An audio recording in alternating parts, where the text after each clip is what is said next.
Hey guys, and welcome back to my channel for another video. So today, as you can tell by my face, we are going to be playing with the classic green and red Christmas decorating color scheme. I hope that you guys enjoyed today's video. It was a lot of fun to do. Some mistakes were made, some lessons were learned, and without further ado, we are gonna jump right into it. I'm already wearing my foundation and some eyebrows so that you guys can see my facial expressions.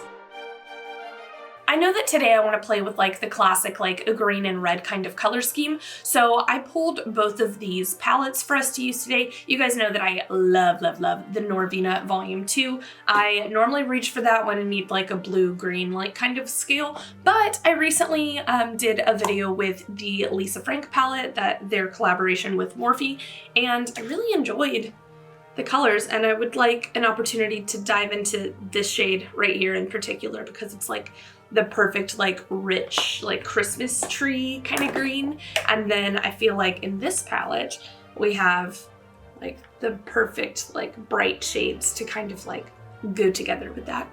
I definitely think we're gonna probably stick to a green eyeshadow on the eyes. I really want to put on this red lipstick from Miss Nikita Dragun's line because I was given it in gratis and I swatched it and wore it briefly the other day and I was like, wow.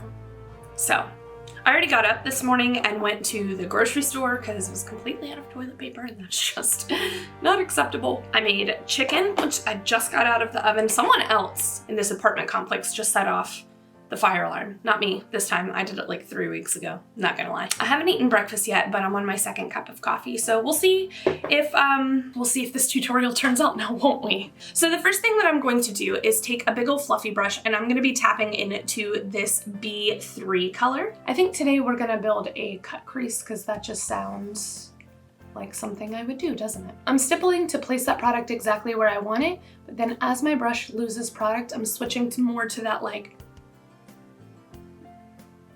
kind of motion in order to buff, blend, taper, fade, whatever word you want to use, it out. So now before we cut this crease, we really need to deepen this natural crevice, if you will. So I'm going to be taking a tiny little pointed brush. This is the M506. Not that that matters.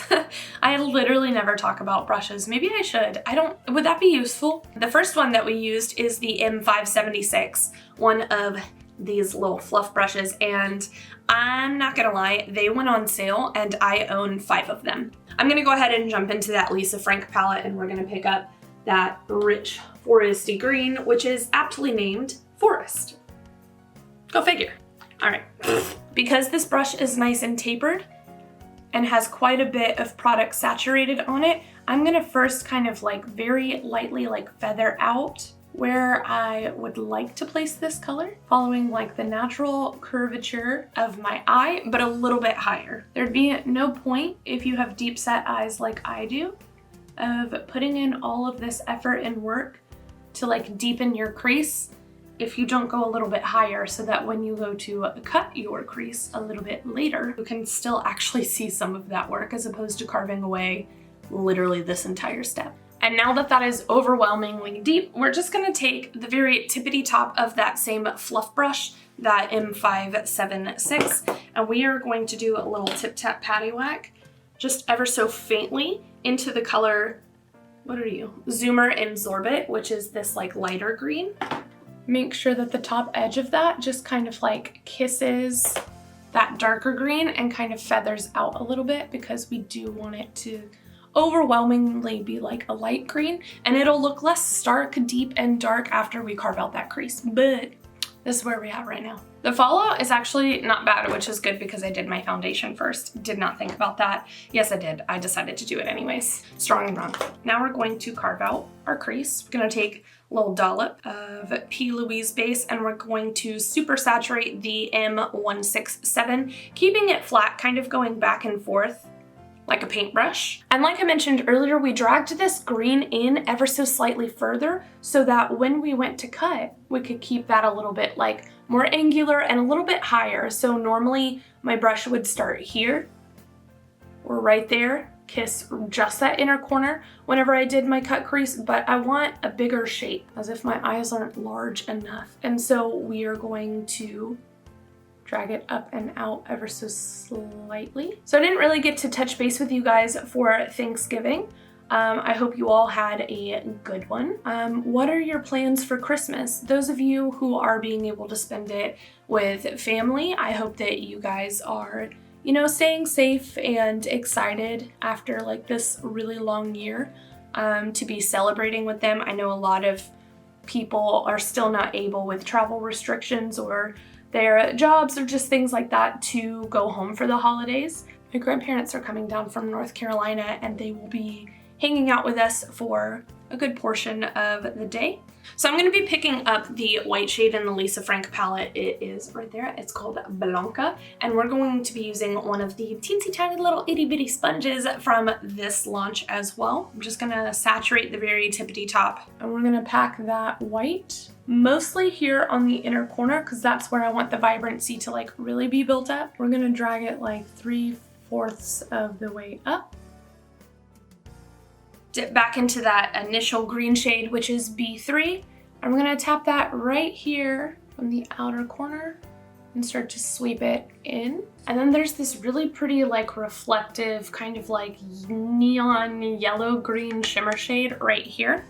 I'm gonna pick up just a skosh of that on that same fluffy brush. And we are going to sweep that, hit the very outer edge of where that green and that white have kind of like kissed each other. I do still think we need a little bit more of this like depth that's in here to kind of translate. We're gonna dip a little bit back into Forest just on the point of this brush so we can really concentrate where we put it. And this is gonna be definitely more of a stippling motion here on the outer corner. We're gonna concentrate this really close to the lash line and then up and out. I'm gonna add this glitter from Urban Decay. This is in the color Pyro from their Heavy Metals. I'm just gonna hit that cut in the cut crease with some glitter action. One day I'm gonna pass out. I literally cannot breathe and do this at the same time. What are some other things that you guys would love to see here on the channel? I'm doing the classic like green and red kind of Christmas thing today. I would also like to do a video where it's like the more modern like green, blue with the silver and the white. Oh, I think that would be like a really fun video. And then obviously I want to do some paints as well because it's been a while since I sat down and did a body paint. I think my last one was October. And by I think, I mean, I know my last one was October. So my camera died, super rude, but it's fine. I was telling you guys that the genesis of this channel was actually the Christmas in July mini series that I did in 2018. I'd always like practice like little things or done like half a face or whatever, but those were my first characters. And it was Jingle the Elf, Oatmeal the Snowman. If you guys have seen like the original Frosty the Snowman, you know, there's that one kid that's like, we should name him Oatmeal. And they're like, oatmeal. I will never not love that. And I also did I'm a Nutcracker. So I was reviewing those videos the other day because I was just like flipping through my channel and seeing like what videos have done well or what videos have done in general in order to plan more content. And I was like, I should redo this. I should see where my artistry has gone in the last like 2 years and if I've gotten better.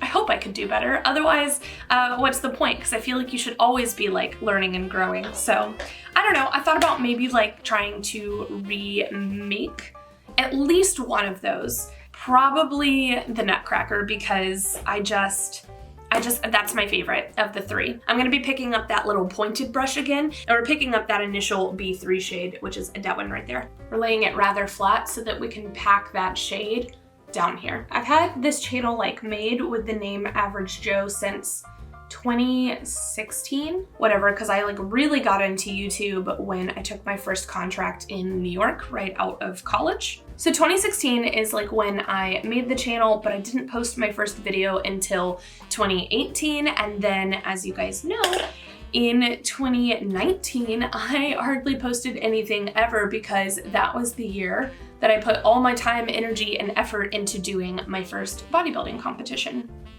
which was like honestly one of the best experiences ever. as you guys know, because I literally never stopped talking about it. But it wasn't until 2020 where I really was like, hey, if you enjoy this much and if you want to be serious about this, and I do, because this is my favorite hobby that I've ever had. I enjoy this so much. It has really improved like my artistry. I love to create content because, you know, when you're a freelance makeup artist and you do like weddings and things like that, you don't have control over the look. And even if you get into like editorial, unless you are getting to design, usually it's like, hey, this is the kind of like look or vibe we want to go for, do it. And you're like, okay. I really wanted like a platform where I could create what I wanted to create, where I knew that I would enjoy the work, and then, you know, like putting things together like this, having some kind of like content creation aspect where I get to do like the little intros and things like that. Honestly, some of the videos that I made for Halloween this year, Halloween 2020, where I made miniature movies with the people that I had modeling for me, that is the most fun thing in the whole entire world to me. It kind of like melds all of the things that I'm like really passionate about in together at once. So like doing makeup and then storytelling, content creation in general. I didn't do any acting, but acting is something that I really enjoy. I do have a degree in theater, and all of those things and together just make me think that this is like the perfect job for me. I'm gonna pick up that same shimmer shade that we used right here on the very point of this brush. This is A3. This is A3 in the Norvina Volume 2. And we're going to use this to illuminate that inner corner. I'm debating between doing a traditional black eyeliner or if I want to spice it up and try to attempt to do like a red. Strong and wrong is what I like to say here on this channel, and I feel like I should live by that. So I'm picking up a little bit of the Nikita Dragun Blood. I think that's, yeah, Dragun Blood lipstick. I popped it right here on the back of my hand, and we are going to go in with the only brush that I could find, which is a flat square brush. Not ideal for doing eyeliner, in my personal opinion, but here we go.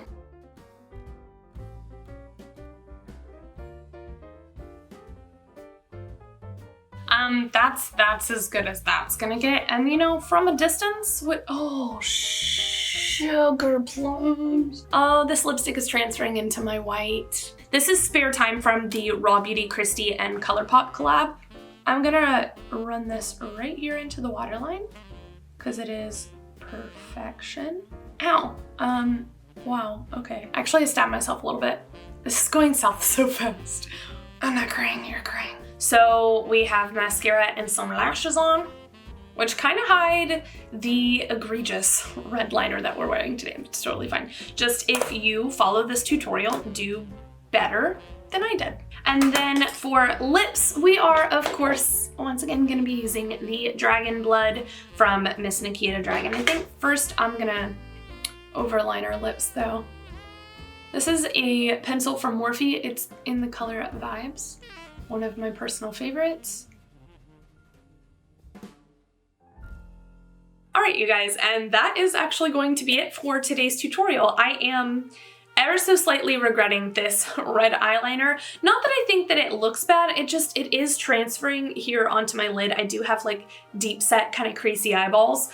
So, and now that I'm thinking about it, I don't know that I've ever worn this lipstick long enough to know if it's like, if it dries down to be completely transfer proof. So probably a mistake. If you go to recreate it, maybe just do black eyeliner or choose a liquid lipstick that you know is going to dry down all the way. Thank you guys so much for watching today's tutorial. I hope that you enjoyed it. I enjoyed sitting down and playing with literally one of my favorite color schemes ever. I love Christmas.